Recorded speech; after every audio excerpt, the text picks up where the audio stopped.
Okay, welcome to everybody over here and to our Torah Anytime listeners and viewers. We are about to start the fifth perek of Bov Metzia, part of our Amud Yomi Shir, given in Avas Shalom in Ramat Bet Shemesh. The fifth perek of Bov Metzia is called Ezehu Neshech, and it deals with the halachas of Ribbis, interest. And we're going to give a small introduction, read the Mishnah, and Be'ezras Hashem, read some of the Gemara. That's more like the introduction and see how far we can go. Before we start the Mishnah, Ezu Neshech, it's here in the middle of the page, Ezu Neshech, the Mishnah. Before we start the Mishnah, let's give some intro regarding Ribbis. The Torah warns us a few times about the issue of Ribbis, at least 3 times. It says in Parshas Mishpatim, in Parshas Mishpatim, this week's Parsha. Oh, very nice. Right time. And in Parshas Behar, it says one is not allowed to lend anything with the interest, which is called neshech, and also ribis. There are 2 terms to the term what we call in English interest. It's neshech and ribis or tarvis. We're going to see the difference. If there's any difference, we're going to see the difference soon.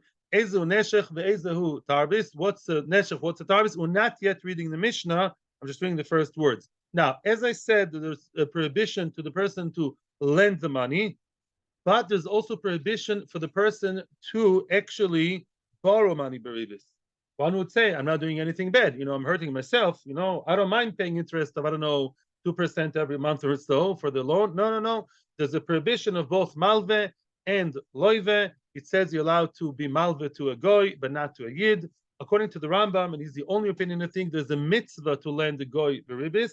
Most people say no. Legoy, lenochri toshich means you are not supposed to lend the yid, and if you do lend the yid beribis, you're over in the mitzvah say of lending to a Jew and not to go beribis.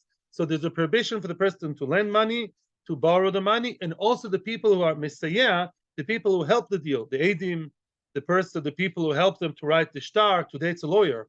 Yeah, many times lawyers are involved between almost every contract today involves ribbis, selling a house, buying a house, and renting, all these things. If you're a lawyer in such a deal and you have 2 people are not knowledgeable, the lawyer is actually over a big avera also of assisting. It's more than lifnei iver. It's mamish part of the avera of being part of a ribbis deal. That iser, here's the first, as opposed to most isurim or halachas of chesh and mishpat, which we've discussed in the past for a long time, we've seen Bava Kama, Bava Basra. This iser is not a dynamic iser, which means it's not up to you. When it comes to lying, cheating, breaking, it's all relative. If I say, I don't mind you steal this phone from me, that's okay. It's not a theft, right? If we decide, like we saw in the previous perek, that I'm okay and you're okay with giving a much higher price, right, or low price, and we're both okay with that, that's fine. Free country, it's 2 adults deciding. When it comes to chesh and mishpat, it's not a problem, usually. Here comes one of the exceptions to the rule.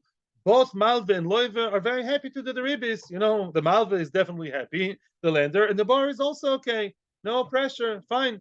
Then it's still not allowed. It's not a flexible thing. It's not up to their decisions. It's something that the Torah forbade, and that's it. That's it. Punto. That's not allowed. And Gamarno. That's ribbis. Okay. So we have a few times the Isser for both of them, and it's called. I'm going to now read the pasuk inside because it's very important to read at least one of the psukim before we continue. Let me play here with the screen. Oh, so it says, the pasuk here, if those of you who have the Torah or in the corner, is kas b'chalotitan lebeneshech ubemarbis lotitan ochlecha. It says, don't give him your money with neshech. What does neshech mean? What's linshoch? To bite. Don't bite into his flesh, so to speak, with your ribis. Ubemarbis lotitan ochlecha. And don't give your food or don't lend your food for ribbis.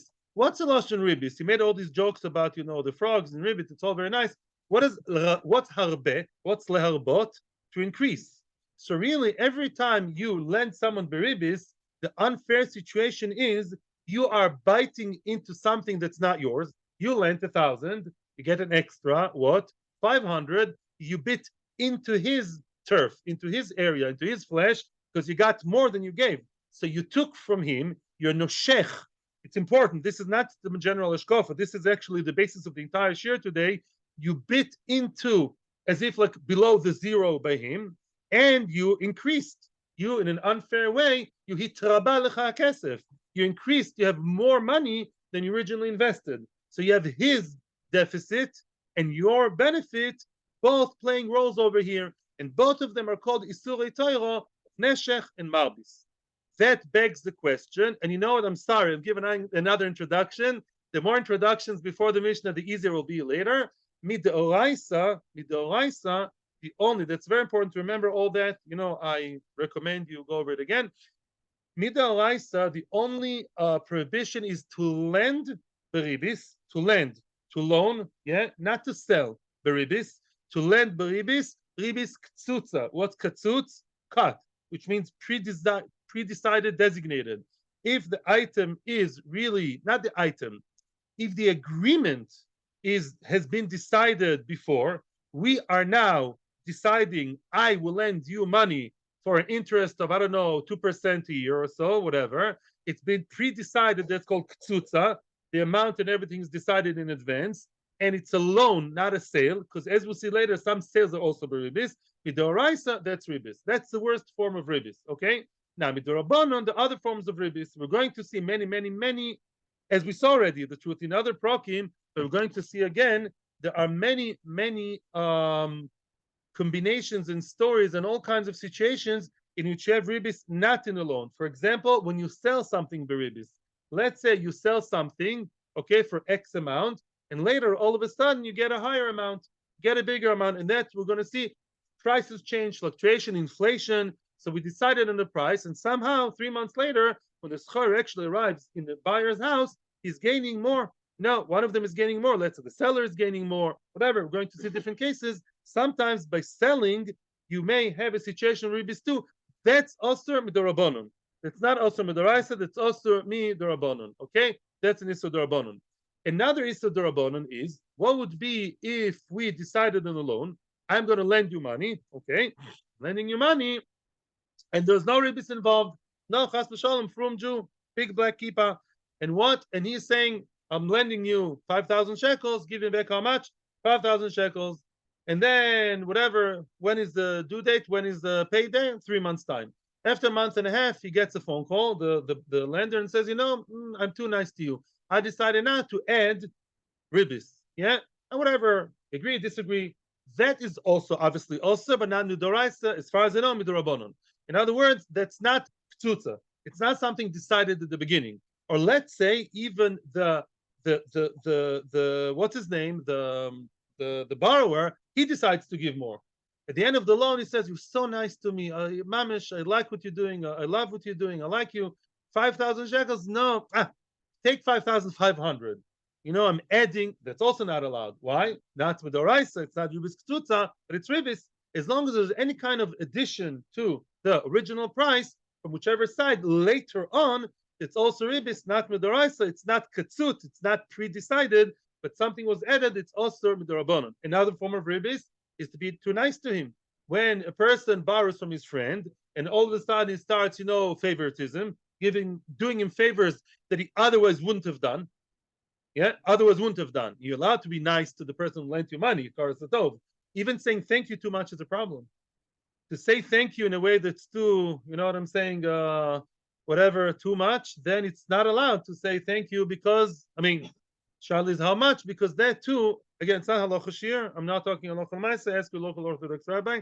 As we say, well, l'maisa, all these things of adding anything may involve ribis from whichever side. Again, with doraisa, it's only ribis ktsutza on a loan, and it's been pre-decided. That's a doraisa. That's a real hard, red hot issue. Finally, let's start the Mishnah. Ezu neshech ve'ezu tarbis. I would prefer if we read the Mishnah first and then questions. Okay, thank you. Ezu neshech ve'ezu tarbis. What's called neshech and what's called tarbis? What's the difference between them? I'll tell you a little secret. There's no difference. But the Mishnah is asking, what's the difference between neshech and ribis? Ezu neshech. What's a neshech? What's called neshech, which means when are we focusing on me? But let's say I'm the lender, and I'm biting into his skin, into a flesh, taking from him. Amal vesela bechamisha dinarin. Very simple. A person lent. That's a daraisa. He lent. Sela is how many dinarim are in a sela? As we all know, a sela contains 4 dinarim. And I tell in advance, listen, mister, you'll have to give me back 5 dinarim. Classical ribis. That's 4. and I want 5 back, I'm biting into you, asking for money that's yours and not mine. I'm taking from you. Or Satayim chitin b'shalosh, I'm lending you 2 seah of chitin. Seah is a measurement, and I want you to give me back 3 clear ribbis, gray market. Osir, that's not allowed. Mipnei shehu noishech, is biting into the other guy. Yeah, that other guy, the borrower, that's not yours, that extra money or extra wheat, you're taking from him. Bezoi Tarvis, what's considered to be Tarvis? What is considered to be the Ribbis? Yeah, what do you define as Tarvis? Amar beperois, a person who takes more fruit than he originally agreed on. Just to clear the mist over here, the example we're going to give now for Tarvis is an example of the Darabonon. We're going to give now an example not of Ribbis Doraisa, but Ribbis Darabonon, Ketzad. And here comes a very, very good example of Ribbis Darabonon of Kinyan, of Mekach Umemkar. Lokach himenu chitin bedinar zov ko. V'chen hashar. Let's say like this. A person decided, let's buy from you. I want to buy from you wheat. How much wheat should I buy? Well, ko is a big amount, yeah. Ko is 10 ephah. It's a big amount, and for that I'm paying you. We decided on a price 1 dinar of gold, which is 25 regular dinarim of silver. That's 25 dinarim. That's a lot of money. V'chen hashar. That's the shar. That's the going rate. In the times of the Gemara, maybe today too, I don't know. There's a certain time of day or month, whatever, when they decide the price. The price has been decided in the market, the shar. In other words, the shar, the market price has been decided, and very nice. They decided, it's actually not very nice. In other words, they decided, I'm not yet getting the chitim. I am buying from you chitim now for 25, although the price later may change. But right now, the going rate is 25, okay? And other people in the market have the wheat, and that's okay to do that. In other words, as long as I decide that this is 25, okay, and other people in the market have wheat for 25, that is okay. Let me give you a small introduction, which maybe I should have done before. What happens for Ribbis Darabonon? Before, what's a Ribbis Darabonon? I'll give you an example of Ribbis Darabonon Mekach. Let's say we decided, and we saw that in the previous perek, let's say we decided, I'm going to buy from you wheat for 25 shkolim. Oh, very nice. What's wrong? It's wrong. It's wrong. Why? Because if I don't get the chitim from you right now, and we say, no, in 2 months' time, I will get the chitim from you for 25, regardless of the change in price. I'm securing my 25 shekel or dinar zov, whatever, from you now, even though later the price may go up or down. That shmecks like Ribbis Midarabanon. Why? If the price is going to go up, and yet I will still get it for 25, then somebody is making a profit over here, right? And it's a later change. Later, there's a 5 shekel extra that you're gaining, right? We decided on 25, and when I actually get it on Tishrei, we decided on buying it on 25 for 25. In Kislev, when it comes to his house with the delivery boy, there were 30, right? So there is Ribbis.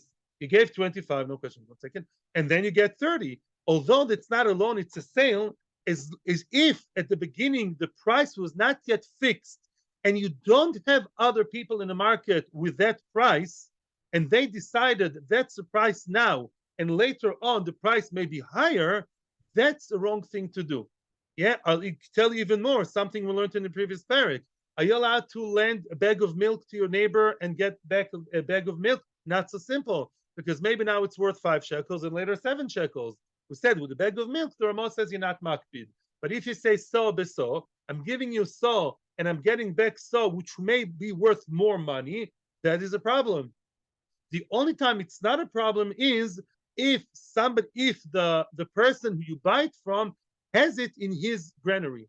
If he already has it by him and only deliver it to you later, then we can say no. I bought whatever is in his possession now for 25.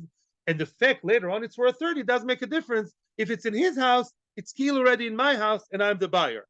But if it was not in the world, not anywhere to be seen, so you basically bought something for 25 that doesn't exist, and at the end you gave 25 and you gained 30. 2 months later, you come to your house, grains worth 30. That, my friends, is Ribbis. Darbanon, but Ribbis. We're a little bit short of time. I'm sorry, we started late. Let me just read it for you in the Mishnah. Now, the Mishnah is the development of that, and then I'll be listening to your questions. Ketzad, lokach menu chitin bedin azov. A person bought from his friend chita worth 25, a kol per kol. That was the going rate, and that's fine. Amdu chitin b'shloishim dinorin. All of a sudden, as expected, inflation, not science fiction, inflation, and now you have 30 dinorim, and there's more. Amar lo ten chitai, give me my chita. And again, that actually would be okay. You know it's okay? Because the other person had it in his granary, or even other people in the market had it. So it wasn't like a completely new thing. It's keilu the chita was bought originally for 25, and it increased in his reshus already. However, now he says, give him a chita, but don't give me the chita now. Shani roitze, I want to sell the chita b'likach ben yain, and I want to buy wine with that chita. Omar lo, so told him, the seller tells the buyer, I owe you now 30. The chitim that I owe you are now translated into 30 instead of 25. And instead of that, I'll give you wine. The yain ein loi, and he doesn't have wine. He's converting the 30 that he now owes him, because the 25 turned into 30 was an inflation in the price of chitim, originally bought for 25, now they're 30. And now he says, hold it. Those chitim, I don't need chitim. Instead of that, I want wine. He says, okay, I won't give you the chitim. I'll give you wine for 30. That's a new product. That's not allowed as long as it doesn't have the wine. Because the wine he doesn't have, that's a new product. That is not allowed to give him. We'll explain more tomorrow. We'll explain more tomorrow about that last case. Bezos Hashem, we'll explain the Gemara. But that is for today. That was just an introduction of Ezu Neshech. Thank you very much. We'll probably go over the Mishnah again. Thank you, and goodbye to you and to all our Torah Anytime viewers. Thank you very much.